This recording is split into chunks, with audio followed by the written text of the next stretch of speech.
Imagine the ultimate post-apocalyptic thought experiment. The dust settles, humanity has been wiped out, and exactly 2 survivors are left to kickstart the species. They are young, completely healthy, and ready to repopulate the Earth. The first step in rebuilding society is biologically straightforward. The 2 survivors can reproduce and easily create a healthy second generation.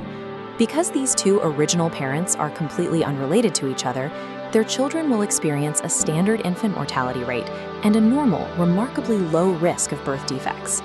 Surviving the initial apocalypse is actually the simple part. The true existential threat to humanity's survival doesn't begin until those children grow up. Once that second generation reaches adulthood, the species hits an uncomfortable biological wall.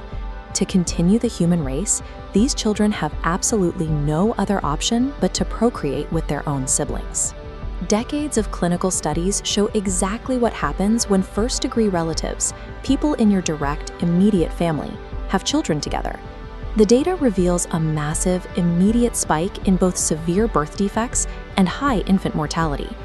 The genetic bottleneck following this event creates an internal threat, eventually choking off the species' ability to physically sustain itself over time. This chart maps the 23 pairs of chromosomes inside human DNA. This biological packaging dictates why extreme inbreeding is lethal. Within every chromosome are hundreds of thousands of genes, each with 2 copies, or alleles. You inherit one from your mother, one from your father. Some genes are dominant, meaning if you inherit just one copy, it overwrites the other and displays that trait. Recessive genes operate differently. They require a matching pair from both parents to actually manifest in a child. Many of the most dangerous and physically debilitating human traits are carried exclusively in these hidden recessive genes. Think of genetic diversity like a massive, constantly shuffling deck of cards, keeping the odds of dealing matching deadly genes low. When siblings interbreed, the deck shrinks and shuffling stops, making defective pairs a mathematical certainty by the 3rd generation.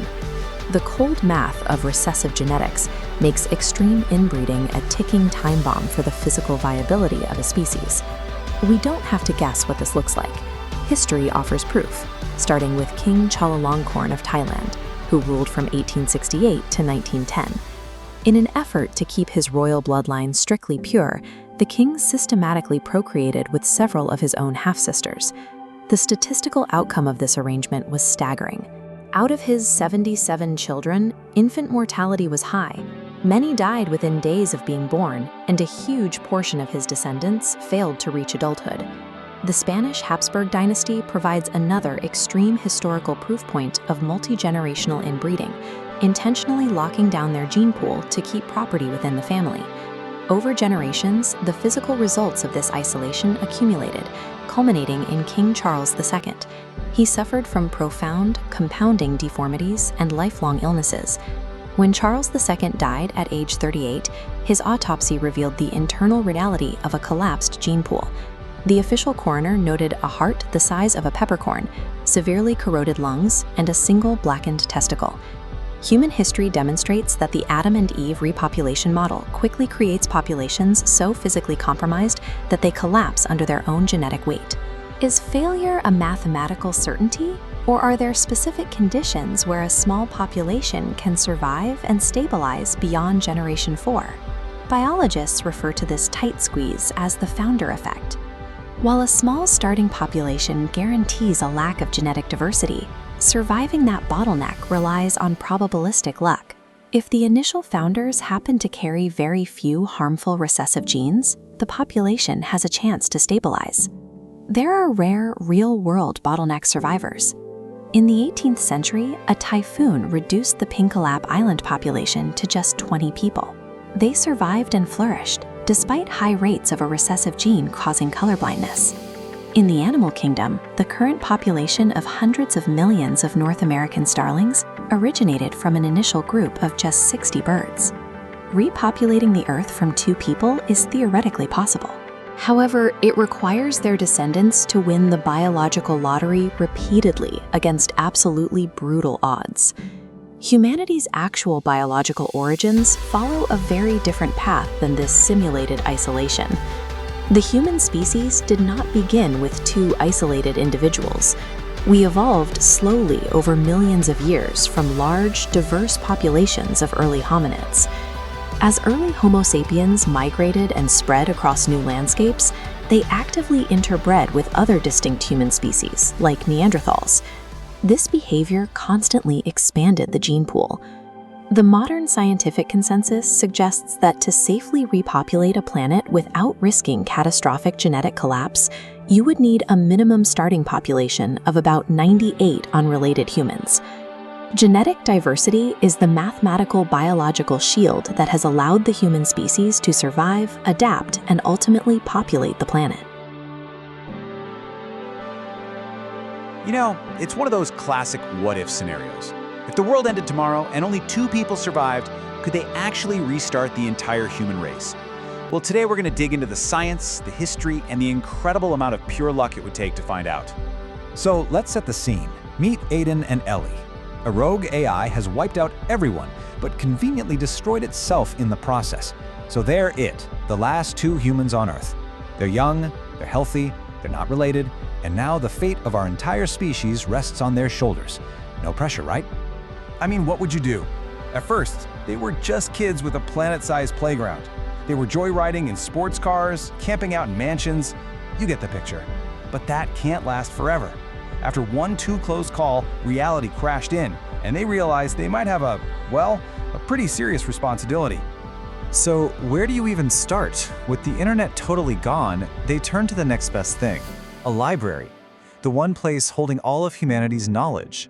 And it didn't take long for them to run into the first and biggest hurdle, a little thing called inbreed.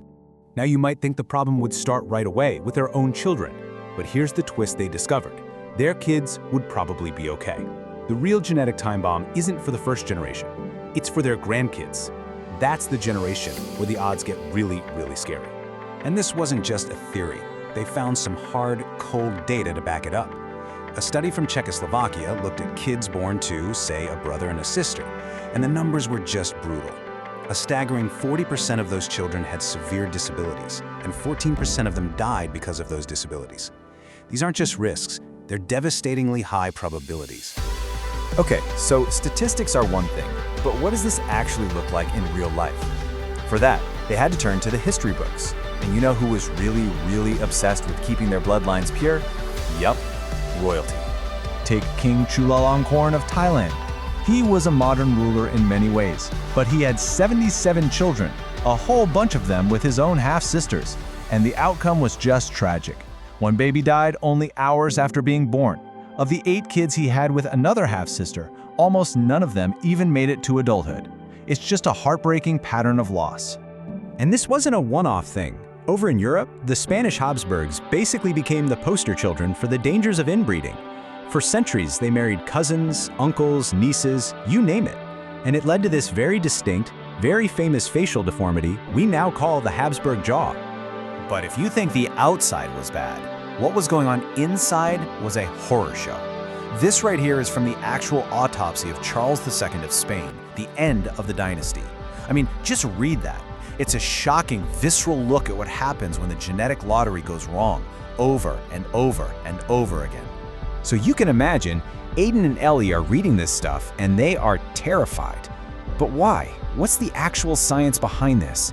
To get that, we need a super quick crash course in genetics. It all boils down to our genes. Think of them as tiny little instruction manuals for building a person. They decide your hair color, your height, everything. But, and this is a really big but, sometimes those instructions have typos, harmful genetic defects. Okay, stick with me here. Genes basically come in 2 flavors, dominant and recessive. A dominant gene is kind of like the loud one in the room. You only need 1 copy of it for that trait to show up, like with brown eyes.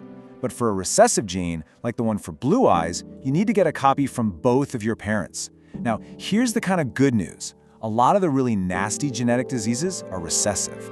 Probably the easiest way to wrap your head around this is to think of it like a deck of cards. Imagine each parent contributes half a deck of genetic cards.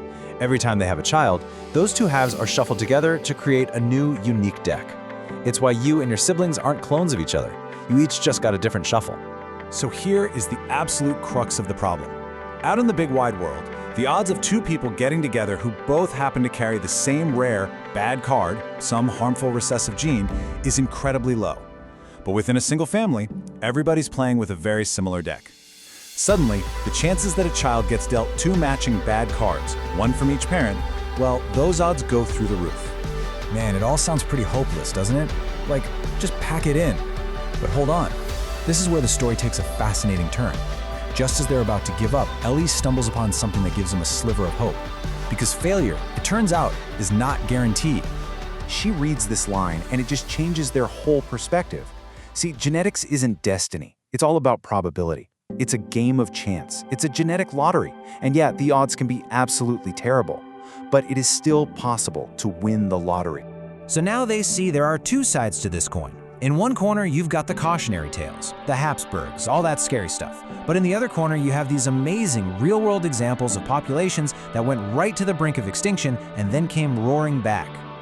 Check out this story. There's this tiny Pacific atoll called Pingilap. Back in the 1700s, a massive typhoon hit and wiped out almost everyone, leaving just 20 survivors. The population completely recovered. Now, there was a catch. One of the survivors carried a rare gene for total color blindness, and because the gene pool was so small, it spread. But, and this is the key, besides that one genetic quirk, the community was fine. They thrived.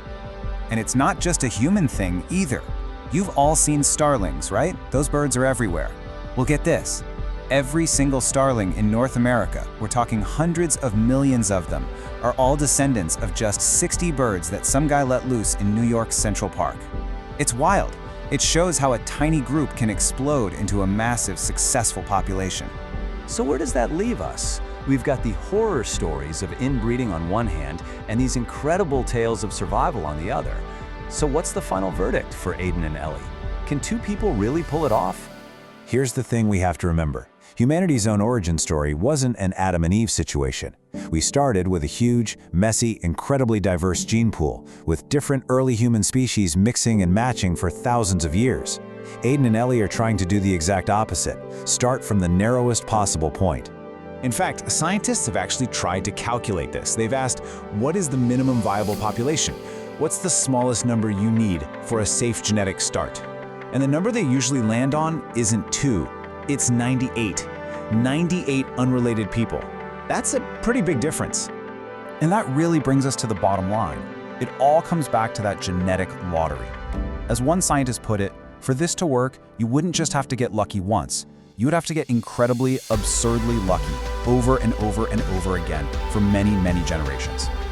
So, could it happen? The answer is a very hesitant maybe. It is theoretically possible, but it is an astronomical long shot against absolutely devastating odds. It would be like rolling the genetic dice again and again and again, and just hoping you never roll snake eyes. So I'll leave you with this to chew on. Faced with all that, what do you think our odds would really be?